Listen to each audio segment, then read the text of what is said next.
Hey friends, once again welcome back to our channel. और ये एक और हमारा जो 100 डेज चैलेंज है उसका एक अनदर एपिसोड में आप लोगों का स्वागत है। तो काफ़ी लोगों ने हमें रिक्वेस्ट किया था कि जो मेरी CB200X है इसका मैं अपना लॉन्ग टर्म रिव्यू जरूर शेयर करूं, और काफ़ी टाइम से मैं इसको शूट भी करना चाहता था।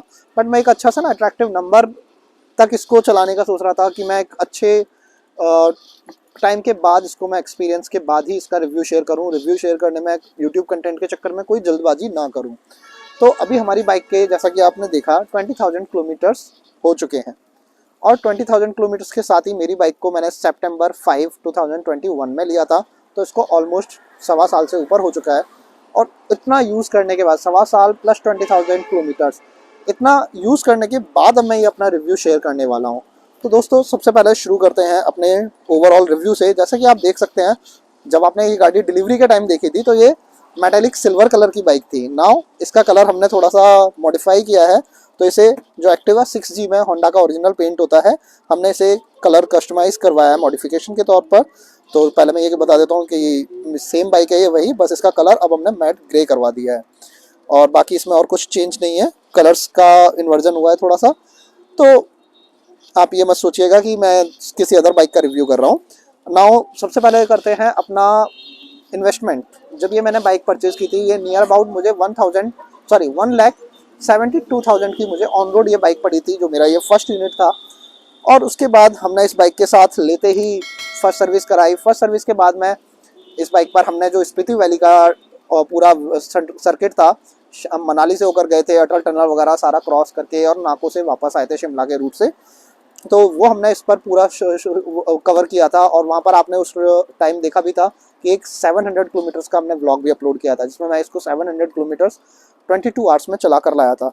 तो मुझे परफॉर्मेंस वाइज बताऊंगा कि बाइक जो इसकी राइडिंग कंफर्ट है, काफ़ी लोग जैसे पूछते हैं कि इसका क्रूजिंग स्पीड मैं क्या रखता हूँ। तो आप मेरे व्लॉग्स में यूजुअली देख सकते हैं कि वहाँ पर मेरी जो क्रूजिंग स्पीड होती है वो मिनिमम 80 तो होती है हाईवेज पर, बट मोस्टली 100-110 मैं इस पर क्रूज करता हूँ। मोस्ट ऑफ द टाइम्स 90-100 ये मेरा पीक होता है। और समटाइम्स जब जब थोड़ा सा स्लीपी फील होता है, बोरिंग फील होता है, तो इसको टॉप स्पीड अपना 129 जिस पर इसका लिमिटर है वहाँ तक इसको ले जाते हैं। गाड़ी में वाइब्रेशंस आपको 110-115 के बाद थोड़ा सा फील होना शुरू होते हैं, बट गाड़ी जब फुली लोडेड होती है तो वाइब्रेशंस ना के बराबर होते हैं। और परफॉर्मेंस वाइज गाड़ी का, हाँ, जो आप लोग काफ़ी लोग कहते हैं कि इसका ग्राउंड क्लियरेंस काफ़ी कम है, तो मैं बताना चाहूँगा कि जो वर्सेस 650 आती है उसका सिमिलर ग्राउंड क्लियरेंस आता है। तो ऐसा नहीं है कि बाइक का ग्राउंड क्लियरेंस कम है। ग्राउंड क्लियरेंस की जगह हमारे जो कुछ स्पीड ब्रेकर्स होते हैं ना, हाईवेज के स्पीड ब्रेकर्स पर कभी भी गाड़ी टच नहीं होती है। जो कॉलोनी वाले स्पीड ब्रेकर्स होते हैं वहाँ पर बाइक टच होती है। तो कंपनी की साइड से देखिए ग्राउंड क्लियरेंस प्रॉपर दिया गया है। ये तो हमारे लोकल जो स्पीड ब्रेकर्स हैं उन्हीं की हाइट इम्प्रॉपर होती है, जिसके लिए आप अपनी अथॉरिटीज़ के साथ कंसर्न शेयर कर सकते हैं। नाउ इसकी जो हमारी ओवरऑल माइलेज वगैरह है मेरे ट्रिप्स पर, पहले मैं बता देता हूँ कि मैंने मेनली इस पर स्पीति वैली ट्रिप किया था। उसके बाद मैंने राजस्थान का टूर किया था पूरा, जो जैसलमेर का टूर था, नियर अबाउट 2400 किलोमीटर्स का टूर। इसके बाद थर्ड टूर जो मैंने किया था वो था नेपाल ट्रिप। मीन्स पहले ट्रिप पर मैं चाइना बॉर्डर नाको तक घूम कर आया था। सेकेंड ट्रिप में पाकिस्तान जैसलमेर बॉर्डर तक घूम कर आया था। थर्ड ट्रिप में बॉर्डर क्रॉस करके नेपाल में एंटर होकर आए थे। तो इंडिया से नेपाल जाने वाली ये हमारी पहली बाइक है। मैं इस पर 3 बॉर्डर्स कवर कर चुका हूँ। तीसरा वाले में तो बॉर्डर ही पार कर दिया था। इंटरनेशनल ट्रिप भी इस पर कर चुका हूँ। जो मेरा सबसे मेन कंसर्न सारे लोगों का हमेशा होता है, काफ़ी कमेंट्स हर वीडियो के नीचे होते हैं, माइलेज। तो दोस्तों, इसका जो माइलेज होता है, मैं जब इसे राइड करता हूँ 80-90-100 की स्पीड पर, मोस्टली विदाउट ब्रेक्स होता है, तो उस कंडीशन में क्या होता है कि इस पर मुझे जो माइलेज मिलता है वो 43-44 का एवरेज मिलता है। मीन्स जो मेरा स्पीति वैली का ट्रिप कॉस्ट था, इसके फ्यूल कॉस्ट के साथ वो बाइक वो मुझे पड़ा था, फ्यूल कॉस्ट स्टे सारा कुछ मिला के 10,000 रुपीज़। राजस्थान ट्रिप मुझे 12,000 रुपीज़, और 11,000 रुपीज़ में मैं इस पर नेपाल का टूर 1500 किलोमीटर्स का टूर नेपाल का भी कर आ चुका हूँ, जिसमें इंक्लूडिंग पेट्रोल स्टे सारा कुछ हमारा कवर था। माइलेज वाइज 2 लाख के अंडर में ये bike one of the best bike है, जो इतना अच्छा माइलेज आपको 2 लाख के अंडर प्राइस में देती है, टूरिंग फीचर्स के साथ में। और ride comfort, upright handle position, seating comfort के लिए कहूँगा कि रियर सीट इतनी कंफर्टेबल नहीं है, बट फ्रंट सीट जो है, अगर आप इस पर एडिशनल सीट कवर चढ़वाते हैं उसके बाद ये हार्ड फील देती है, बट उसके बिना ये सीट जैसा कि आप देख सकते हैं काफ़ी सॉफ्ट फील देती है। तो बाकी आपको लॉन्ग राइड्स पर 100, 120, 150 किलोमीटर्स पर शॉर्ट ब्रेक्स ले लेने चाहिए, क्योंकि आपकी मसल्स भी टेंस्ड हो जाती हैं, उनको रिलैक्स की नीड होती है। तो ये था कि मेरा इस बाइक का जो ओवरऑल आपको माइलेज था वो मैंने आपको बता दिया कि माइलेज मुझे 43, 44 का मिलता है, और लीस्ट माइलेज मुझे अभी तक इसका 40 के अप्रॉक्स आया है। और मैंने 3 ट्रिप्स में इस पर नियर अबाउट 7 to 8,000 किलोमीटर, इस 20,000 में से 7 to 8,000 किलोमीटर्स मेरा ट्रिप एक्सपीरियंस रहा है। नाउ इस ट्रिप एक्सपीरियंस में मैं बाइक को -3 डिग्री तक भी ले गया था। तो और स्पीति वैली जैसा कि आप जानते हैं सबसे हाई एल्टीट्यूड हमारा पेट्रोल पंप है। हाई एल्टीट्यूड पर जाने के बाद भी बाइक में कोई स्टार्टिंग प्रॉब्लम्स नहीं आए, -डिग्रीज में जाने के बाद भी कोई प्रॉब्लम्स नहीं आए। फ्यूल के लिए रिकमेंडेशन है, कुछ लोगों के कंप्लेंट्स होते हैं फ्यूल पंप या इनके लिए। फ्यूल के लिए रिकमेंडेशन है कि आप कंपनी का जो सर्विस बुक अगर पढ़ेंगे उसमें क्लियरली मेंशन्ड है कि XP95 जो 95 ऑक्टेन पेट्रोल होता है, इस पर अगर आप वो यूज़ करते हैं तो बाइक में किसी तरीके का फ्यूल पंप प्रॉब्लम नहीं आएगा, बिकॉज ये फ्यूल इंजेक्टेड वाली बाइक है। तो आपको 95 ऑक्टेन का या उससे अपर का पेट्रोल यूज़ करें, आपकी बाइक बहुत अच्छा परफॉर्म करेगी। बाइक का जो आइडल पोजीशन होती है, स्टार्ट करते ही बाइक 2000 RPM के अप्रॉक्स रहती है। जैसे ही बाइक वार्म अप हो जाती है, बाइक का जो इग्निशन RPM होता है वो स्लो डाउन हो जाता है।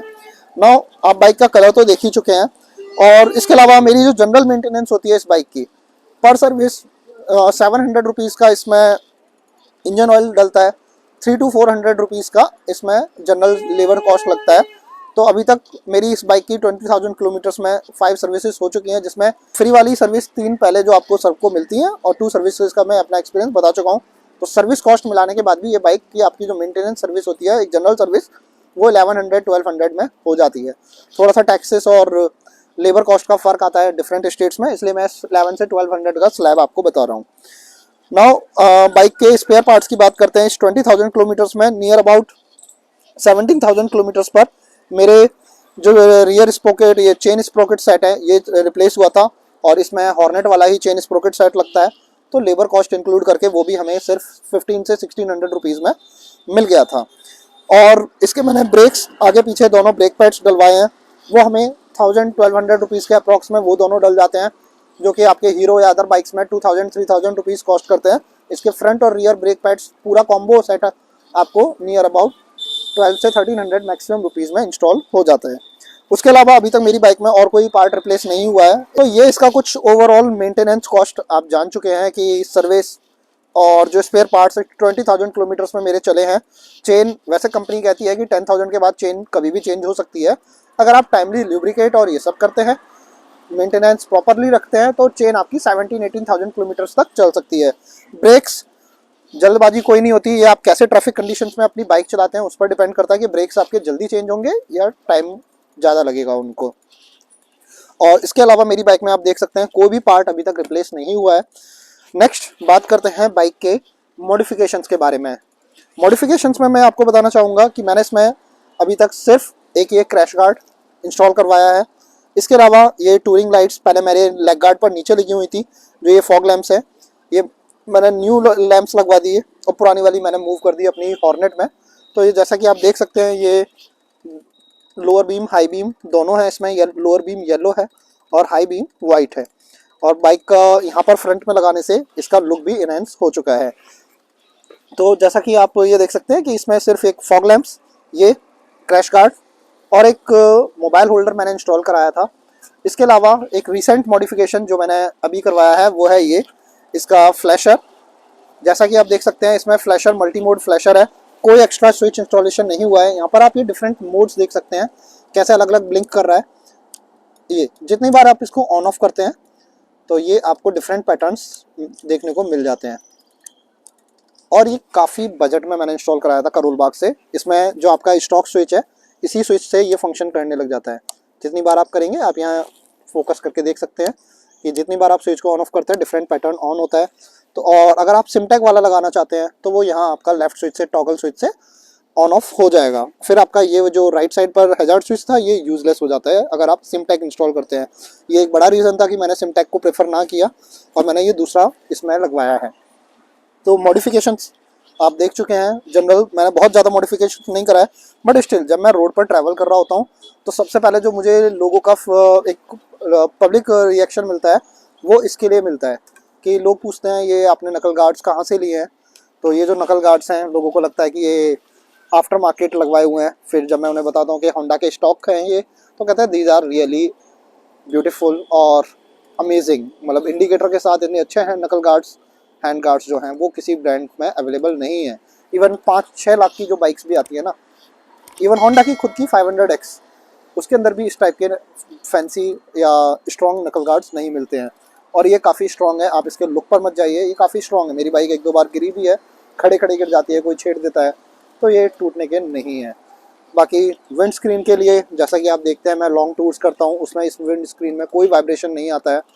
विंड ब्लास्ट जो होता है वो काफ़ी प्रोटेक्ट होता है और इस विंड ब्लास्ट को हेलमेट के ऊपर तक जाने में काफ़ी सपोर्ट मिल जाता है। वैसे तो ये ज़्यादा टॉल नहीं है, शॉर्ट है, बट अगर आप बहुत ज़्यादा टॉल विंड स्क्रीन लॉन्च इस पर इंस्टॉल करते हैं तो उसकी वजह से आपकी आगे की जो रोड विजिबिलिटी होती है सिटिंग पोस्चर से वो भी ब्लॉक होती है। तो ये कुछ ओवरऑल मॉडिफिकेशंस का आप देख सके हैं। टायर्स की कंडीशन 20,000 किलोमीटर चलने के बाद टायर्स मुझे 50% जैसा फील दे रहे हैं, जैसे कि 50% टायर कंज्यूम हो चुके हैं और शायद अब इन्हें जल्दी 10,000 या के बाद में 10,000-12,000 के बाद इन्हें रिप्लेसमेंट की ज़रूरत पड़ने वाली है। मे भी हो सकता है कि मैं कोई बड़ा टूर करूंगा तो उससे पहले मुझे टायर्स का रिप्लेसमेंट कराना पड़े। बट जो ये टायर्स इसमें दिए हैं ये ऑफ रोड ऑन रोड, ये डुअल पर्पज़ टायर्स हैं। और जैसा कि मैंने स्पीति वैली में ऑफ रोड भी राइड किया था, नेपाल में भी ऑफ रोड राइड किया था, और जैसलमेर राइड पर बहुत लंबे लंबे मैंने लॉन्ग रोड जो हाईवे राइड्स हैं वो की थी, उन सब में इस टायर का बहुत अच्छी परफॉर्मेंस है। मीन्स अगर आप ब्रेकिंग करते हैं तो ब्रेकिंग भी बहुत अच्छी हो जाती है, लीनिंग कर्व्स सब कुछ अच्छा है, ग्रिप अच्छी है, और स्लज वगैरह जैसे कहीं स्पीति वैली में वाटर क्रॉसिंग्स या कुछ आते हैं उनमें भी आपके ये टायर बहुत अच्छे परफॉर्मेंस देते हैं। बाकी एक और मॉडिफिकेशन जो मैं आपको बताना भूल गया, मैं इसके जो फुटरेस्ट आए थे राइडर फुटरेस्ट वो काफ़ी बेकार क्वालिटी के थे। मीन्स उनकी थिकनेस ये जो विड्थ थी वो बहुत ही कम थी, जिसकी वजह से पैर जब आप रखते थे तो पैर थोड़ा सा उस पर प्रॉपर बैलेंस नहीं होता था। ये मैंने यजदी एडवेंचर के इंस्टॉल किए हैं इसमें, जो मुझे शायद 800 या 900 रुपीज़ कॉस्ट किए थे। इंस्टॉलेशन मैंने इसका खुद किया था, छोटा सा इंस्टॉलेशन था तो मैंने इसका इंस्टॉलेशन का कोई वीडियो नहीं बनाया, बट मैं आपको दिखा देता हूँ। डायरेक्ट ये फिट हो गया था। मुझे हल्का सा जो यहाँ का ये बस ये जो इसकी फ्लेक्सिबिलिटी है ये थोड़ी ऑल्टर हो गई है, इसकी जो थिकनेस है थोड़ी सी ज़्यादा थी तो मुझे उसे थोड़ा ग्राइंड करना पड़ा था, बट ये प्रॉपर फिट इसमें हो गया है। और इस पर मुझे बहुत अच्छा अगर मैं सैडलिंग भी करता हूँ तो ये काफ़ी अच्छा वेट इस पर ले लेता है। जैसा कि आप देख सकते हो मैं इस पर खड़ा होकर अब बाइक पर चल भी सकता हूँ, बिकॉज ये यजदी एडवेंचर प्रॉपर एक एडवेंचर बाइक के फुटरेस्ट है। बाइक का लुक एनहेंस करते हैं। रियर वालों को भी शायद मैं जल्दी ही चेंज करूँगा अगर किसी एडवेंचर बाइक के साथ में। बाकी सारी गार्ड मैंने इसमें से रिमूव कर दिया है। सारी गार्ड रिमूव करने का रीज़न ये था कि बाइक का ना थोड़ा पीछे टायर का लुक एनहेंस हो जाता है, पीछे से रियर लुक और अच्छा लगता है। सारी गार्ड की वजह से वो थोड़ा लुक दबा दबा सा फील देता है और उसका लुक खोलकर जो गाड़ी का लुक आना चाहिए वो नहीं आ पाता। अब बाकी और कोई अगर आपका इसका ऑफ रोड रिव्यू मैं जैसा कि बताना चाहूँगा, शॉकर के लिए काफ़ी लोगों के कंप्लेंट्स हैं कि शॉकर पर क्या फीडबैक है मेरा। फ्रंट शॉकर बहुत अच्छे परफॉर्म करते हैं। रियर शॉकर जैसा कि आप देख सकते हैं, जब काफ़ी लोग कहते हैं कि भाई इसका रियर शॉकर बहुत ही हार्ड फील देता है, पर जैसा कि मैं बताना चाहूँगा जब जब मैंने इस पर राइड किया शुरू शुरू में थोड़ा स्टिफ फील देता था, पर यूज़ करने के बाद डिफरेंट कंडीशंस में ये सॉफ्टवेयर होता गया। और अब आप देख सकते हैं कि जैसे ही मैं बाइक पर बैठता हूँ तो ये अभी स्टॉक जो आता है उसी पर सेट है, और बाइक पर बैठते ही ये कितना सॉफ्ट फील देता है, ये काफ़ी सॉफ्ट फील देने लग जाता है। तो आप जब बाइक को थोड़ा यूज़ करेंगे ऑफ रोड्स वगैरह में या थोड़ा वेट के साथ में, तो आपका शॉकर जो रियर शॉकर है वो सॉफ्ट फील देने लगेगा। सीट के साथ अगर आपको ज़रूरत लगती है, मुझे कोई ज़रूरत नहीं लगी थी, बट सीट के साथ कोई बहुत ज़्यादा मॉडिफिकेशन की ज़रूरत मुझे नहीं लगी। अभी आप देख सकते हैं कि शॉकर मेरा नॉर्मल पे कितना अच्छा ये रेस्ट दे रहा है। नाउ अब मैं इसमें प्रॉब्लम्स की बात, जो कि सारे लोगों का सबसे बड़ा कंसर्न होता है कि भाई साहब क्या प्रॉब्लम्स आती हैं। तो मेरी बाइक में आज तक कभी कोई प्रॉब्लम नहीं आई थी। काफ़ी लोग बार बार पूछते थे, कोई मैं वीडियो डालता किसी और टॉपिक की और नीचे कमेंट आता था कि भैया क्या प्रॉब्लम आई, आपकी बाइक में कोई प्रॉब्लम आई या नहीं आई। कुछ लोगों को बैटरी का प्रॉब्लम आया था। जब मैं नेपाल राइड पर था, नेपाल में मैं सेकेंड डे पहुंचा था। वैसे कहना चाहूँगा कि नेपाल के व्लॉग्स काफ़ी लेट हो गए, जल्दी उनको भी हम अपलोड करेंगे, तो आपके प्यार की ज़रूरत है। नेपाल ट्रिप बहुत ही अमेजिंग ट्रिप थी, इवन स्पीति वैली और उससे भी अच्छी ट्रिप थी वो।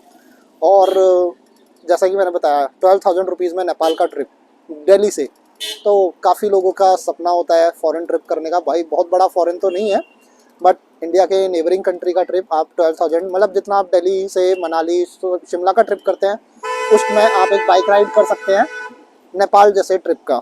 तो हाँ, जैसा कि मैं बता रहा था कि नेपाल में जब मैं सेकंड डे पहुंचा था, रात को अपनी बाइक हमने रेस्ट पर लगाई थी, नेक्स्ट मॉर्निंग जब बाइक स्टार्ट की थी तब मुझे पहली बार इसमें बैटरी का इशू लगा था। मेरी बैटरी थोड़ी डिस्चार्ज हो रखी थी, 1-2 सेल्फ के बाद बैटरी मेरी बाइक ने सेल्फ लेना बंद कर दिया था, तो मुझे इसको पुश स्टार्ट करना पड़ा था।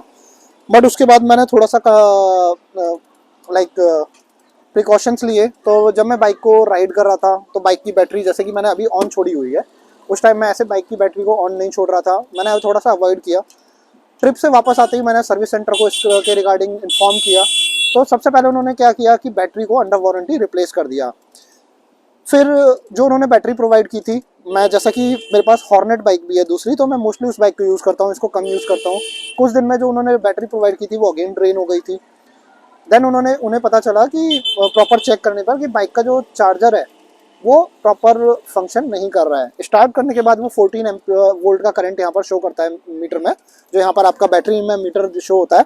बट यहाँ पर आप जैसे जब आप बाइक स्टार्ट हो जाती है तो आप ये देख सकते हैं कि यहाँ बैटरी में आपका इसमें मीटर में यहाँ पर वोल्टेज दिखता है। जैसे मैं बाइक को स्टार्ट करूँगा तो आप देखेंगे ये 13 या 14 तक आ जाता है।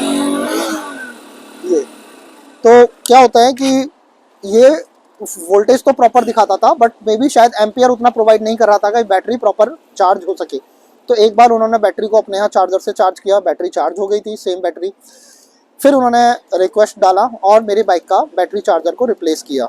एंड उस दिन के बाद से जो उन्होंने बैटरी चार्जर को रिप्लेस किया था, उस बैटरी चार्जर को रिप्लेस करने का किलोमीटर शायद 18,000 किलोमीटर्स था। मैंने उसे अक्टूबर या नवंबर में रिप्लेस करवाया था, उसके बाद 2-3 मंथ्स यूज़ कर चुका हूँ। देन मैं अपना फाइनल रिव्यू शेयर कर रहा हूँ कि इसकी जो, अगर आपके बैटरी में भी प्रॉब्लम आ रही है तो आप चार्जर को ज़रूर चेक कराएं। हॉर्नेट 2.0 और इसके साथ में थोड़ी सी चार्जर के इश्यूज़ कुछ बाइक्स में आया है, मे बी लॉट्स का प्रॉब्लम है कुछ, बट बैटरी का प्रॉब्लम चार्जर की वजह से ही हो रहा है। एक और प्रॉब्लम मुझे जो इसमें आया था वो था इसका मास्टर सिलेंडर। काफ़ी लॉन्ग राइड्स, ऑफ रोड्स, उन सबको करने के बाद मास्टर सिलेंडर मुझे थोड़ा जैम फील दे रहा था। ये जैसे आराम से प्रेस हो रहा है, ये थोड़ा जाम हो रहा था, थोड़ा सा प्रेस हो रहा था। तो ये भी सर्विस सेंटर ने इजी रिक्वेस्ट पर इसे ऑर्डर में लगा के उन्होंने चेंज कर दिया था। एक प्रॉब्लम जो मुझे कुछ राइडर्स ने बताया था और वो मुझे आया था, वो था इसका की का प्रॉब्लम। वॉशिंग के बाद कुछ लोगों की बाइक्स में पानी जाने लग गया था की लॉक सेट में। तो यहाँ लॉक सेट जब हम ऑन करते थे तो ये जो मीटर आता है ये प्रॉपरली शो नहीं होता था कुछ मिनट्स तक, या कोई स्विच वगैरह प्रेस करने पर वो ब्लैंक हो जाता था। ये प्रॉब्लम, इसका जो लॉक सेट है इसमें पानी जाने पर आने लगा था। तो इसके लिए जब सर्विस सेंटर को इन्फॉर्म किया गया तो सर्विस सेंटर ने इसको चेक किया, रिक्वेस्ट रेज किया और इसका लॉक सेट उन्होंने चेंज कर दिया। लॉक सेट चेंज होने के बाद कोई प्रॉब्लम मुझे नहीं आया। बट लॉक सेट चेंज होने से पहले एक और चीज़ मैंने ट्राई किया था कि अगर आपको लॉक सेट रिप्लेसमेंट टाइम पर नहीं मिल पा रहा है, जैसा कि पार्ट्स की कभी शॉर्टेज होती है, आप WD-40 की से इसको अच्छे से क्लीन कर सकते हैं। उसके बाद आपकी जो चाबी है वो अच्छे से लॉक सेट परफॉर्म करता है और यहाँ जो इग्निशन वाली प्रॉब्लम आती है वो प्रॉब्लम नहीं आती। तो एक सॉल्यूशन ये भी है, टेम्प्रेरी सॉल्यूशन, WD-40 के साथ आप क्लीन कर सकते हैं और अपना। तो ये जो 3 मेजर प्रॉब्लम्स थी जो मुझे आई, लॉक सेट की, एक मास्टर सिलेंडर की और एक बैटरी चार्जर की, ये 3 प्रॉब्लम्स मुझे अभी लास्ट कुछ टाइम में आई थी और वो सारे सॉल्यूशन हो चुके हैं। तो दोस्तों ये था मेरा पूरा overall user review after 20,000 kilometres, 1 year 4 months. जैसा कि 4 मंथ्स हो चुके हैं मेरी बाइक को, तो पूरे 1 ईयर 4 मंथ्स लाइक 16 मंथ्स के बाद और 20,000 किलोमीटर को राइड करने के बाद, of road, on road, Jaisalmer में मैंने 144 किलोमीटर नॉन स्टॉप राइड किया था विदाउट एनी ब्रेक। वहाँ पे इसकी कैपेसिटी का पता चला था, बाइक में हीटिंग इश्यूज़ भी नहीं थे कोई भी। तो ये सारे जो फीडबैक है मेरा, ये पूरा यूज़ करने के बाद ये आज मैं अपना शेयर कर चुका हूँ इस वीडियो में। आई होप आपको ये अच्छा लगा होगा। बाकी क्या इसके अलावा कोई और ऐसा प्रॉब्लम है जो आप लोगों को कभी फेस करना पड़ा हो, क्योंकि हो सकता है आपके पास कोई प्रॉब्लम पहले आ गया हो, माइट भी वो मेरी बाइक में बाद में आए। एक वीडियो मैंने अपने चैनल पर, एक वीडियो मैंने यूट्यूब पर और देखा था, वो शायद यूट्यूब जम्मू या श्रीनगर से हैं, जाकिउल्ला नाम से। उनकी बाइक में शायद रियर शॉकर का ब्रेक होने का प्रॉब्लम आया था, उनको भी अंडर वारंटी इजी रिप्लेसमेंट मिल गया था। अगर आपने शायद काफ़ी लोगों ने उनका वीडियो देखा भी होगा। बट ऐसा कोई लाइक ऑफ रोड या थोड़ी कुछ भी ऐसी एक्टिविटी के बाद मेरे शॉकर में ऐसी कोई प्रॉब्लम तो नहीं आई, और खुदा ना खालसा कोशिश करेंगे कि कभी आए भी ना। बाकी टूरिंग के मामले में मैं स्टिल रिकमेंड करूँगा कि अगर आपका बजट 2 लाख के अंडर है तो this bike is really amazing for you. इसमें आप 175 लाख में इस बाइक को ले सकते हैं। 25,000 रुपये लगाकर इसको अपना टूरिंग के लिए सारे लगेज, सारी चीज़ जो भी आप लेना चाहते हैं, राइडिंग गियर्स कुछ भी, 25,000 रुपये इन्वेस्ट करके आप इस बाइक को 2 लाख के अंडर में कंप्लीट रेडी कर सकते हैं, और अपने जो ड्रीम्स होती है बाइक राइडिंग की वो आप इस बाइक के साथ शुरू कर सकते हैं। बाकी जैसा जैसा टाइम होता है, सबका टाइम होता है, अपग्रेड होता है, तो एक बिगिनर के तौर पे बोलूँगा ये बाइक बहुत ही अच्छी बाइक है टूरिंग के लिए, माइलेज के लिए, कॉस्ट सेविंग है, मेंटेनेंस बहुत सस्ती है, और फीडबैक भी अच्छा खासा है। बट प्लेन के लिए बहुत ज़्यादा कंफर्टेबल स्टिल अगेन नहीं है बहुत ज़्यादा। तो अब इस वीडियो को बहुत लंबा ना खींचते हुए ख़त्म करते हैं इस वीडियो को। आई होप आपको ये रिव्यू अच्छा लगा हो। बाकी नेक्स्ट डे कल फिर मिलते हैं नेक्स्ट ब्लॉग के साथ, और हमारे चैनल को हमेशा ऐसे ही प्यार करते रहिए, और आने वाली नेपाल सीरीज़ को भी सपोर्ट ज़रूर कीजिएगा। तो आज के लिए thank you, keep watching JS extreme.